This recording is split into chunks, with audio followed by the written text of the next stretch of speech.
Nomor satu, dalam pembelajaran sains, seorang guru ingin mengembangkan keterampilan investigasi siswa. Strategi pembelajaran yang paling tepat untuk tujuan tersebut adalah A. Memberikan ceramah tentang metode ilmiah dan meminta siswa menghafal langkah-langkahnya. B. Menunjukkan video demonstrasi percobaan sains dan meminta siswa untuk membuat laporannya.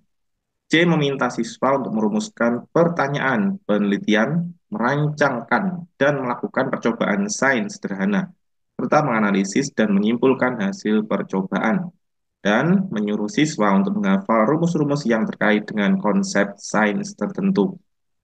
E. Meminta siswa untuk mengerjakan latihan soal tentang definisi istilah-istilah ilmiah.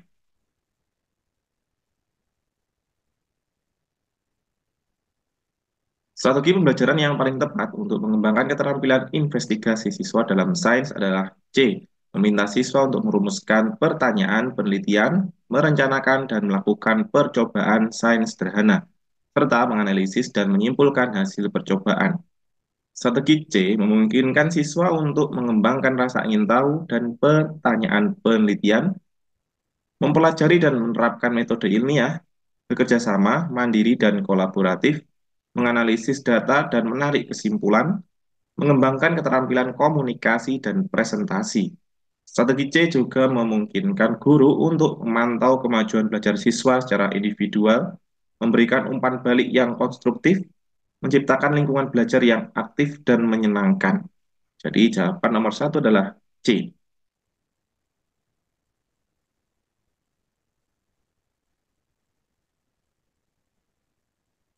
Nomor dua, seorang guru ingin menanamkan nilai-nilai kebersamaan dan toleransi dalam kelas. Kegiatan pembelajaran yang paling tepat untuk tujuan tersebut adalah A. Memberikan ceramah tentang pentingnya kebersamaan dan toleransi. B. Menampilkan video dokumenter tentang konflik sosial dan meminta siswa untuk menulis ringkasan. C. Melaksanakan kegiatan pengajaran dengan pendekatan individualistik yang mengutamakan prestasi akademik siswa. D. Meminta siswa untuk bekerja sama dalam proyek kelompok yang mengharuskan mereka untuk saling berinteraksi dan menghargai perbedaan. E. Memberikan hukuman kepada siswa yang berperilaku tidak sopan kepada teman sekelasnya.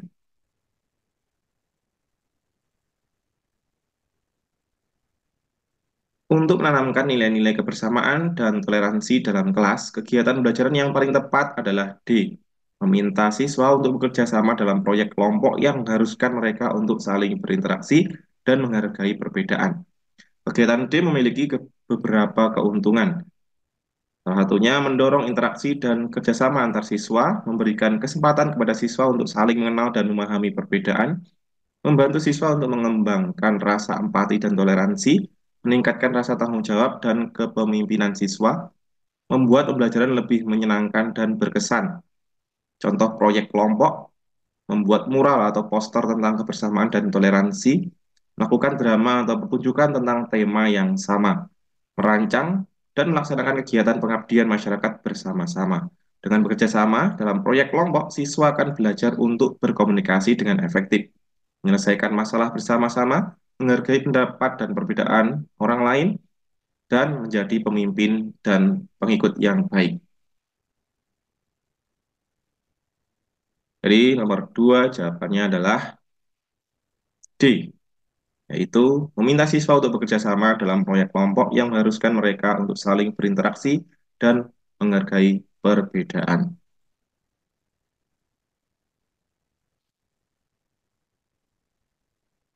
Nomor tiga, untuk meningkatkan motivasi belajar siswa, seorang guru perlu menerapkan berbagai strategi. Berikut ini adalah beberapa strategi yang dapat dilakukan guru. Manakah di antara strategi berikut ini yang paling berdampak jangka panjang dalam meningkatkan motivasi belajar siswa? A. Memberikan hadiah berupa nilai tinggi kepada siswa yang berprestasi. B. Memberikan hukuman kepada siswa yang tidak mengerjakan tugas. C. Menghubungkan materi pelajaran dengan minat dan kehidupan nyata siswa. D. Memberikan pujian secara berlebihan kepada siswa atas setiap usaha mereka. E. Membandingkan prestasi belajar siswa dengan prestasi siswa lain di kelas.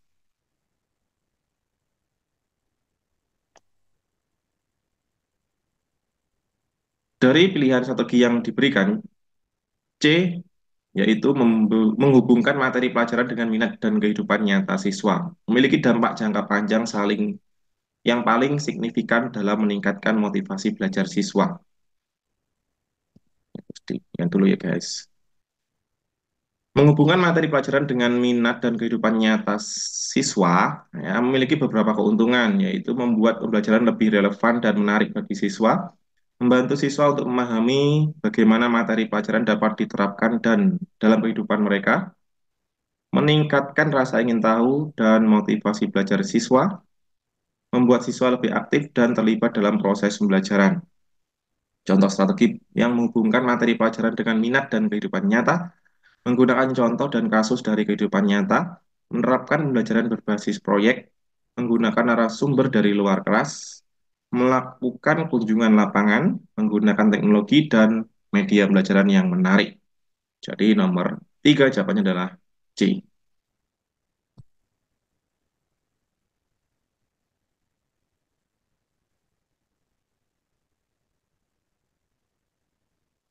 Nomor empat, orang tua mengeluhkan anak mereka kesulitan mengatur waktu antara belajar dan bermain. Sebagai guru, strategi apa yang sebaiknya Anda lakukan untuk membantu siswa tersebut? A. Memberikan pekerjaan tambahan kepada siswa untuk mengisi waktu luangnya. B. Menyalahkan orang tua karena tidak bisa mendisiplinkan anak mereka di rumah. C. Membimbing siswa untuk mengembangkan keterampilan manajemen waktu seperti membuat jadwal kegiatan harian. D. Membatasi akses siswa terhadap perangkat elektronik di sekolah. E. Menilai dan menghukum siswa jika mereka terlambat mengerjakan tugas karena alasan bermain.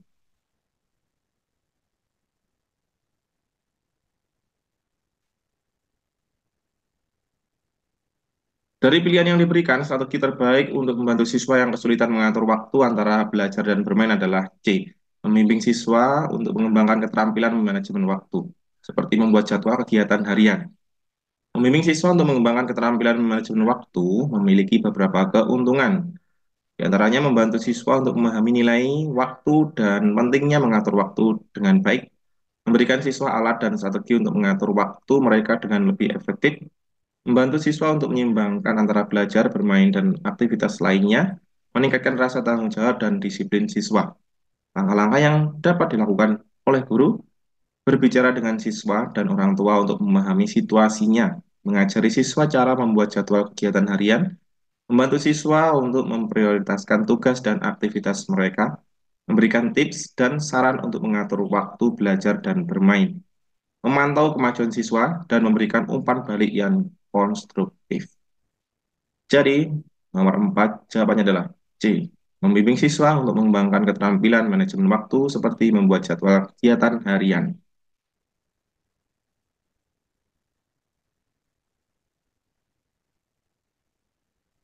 Nomor 5, seorang guru sedang berdiskusi dengan siswanya tentang sebuah isu sosial yang kontroversial.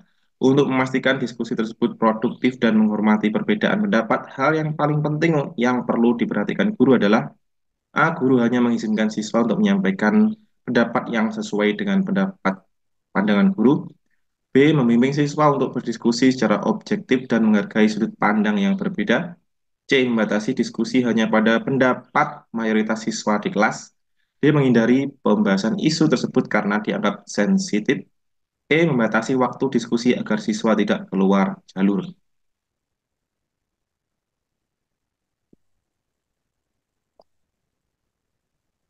Dalam diskusi isu sosial kontroversial, hal terpenting yang perlu diperhatikan guru adalah B. Membimbing siswa untuk berdiskusi secara objektif dan menghargai sudut pandang yang berbeda.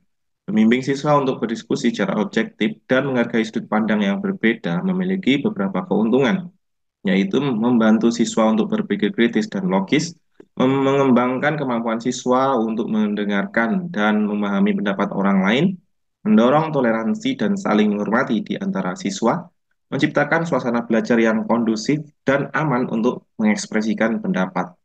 Penting untuk diingat bahwa diskusi yang produktif tidak selalu menghasilkan kesepakatan. Tujuan utama adalah untuk belajar dan memahami berbagai sudut pandang.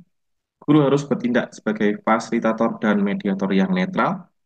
Kesimpulannya, Nomor 5, membimbing siswa untuk berdiskusi secara objektif dan menghargai sudut pandang yang berbeda. Hal terpenting dalam diskusi isu sosial kontroversial. Dengan membimbing dan mengarahkan yang tepat, guru dapat menciptakan pengalaman belajar yang berharga dan bermanfaat bagi semua siswa. Jadi, jawaban nomor 5 adalah B.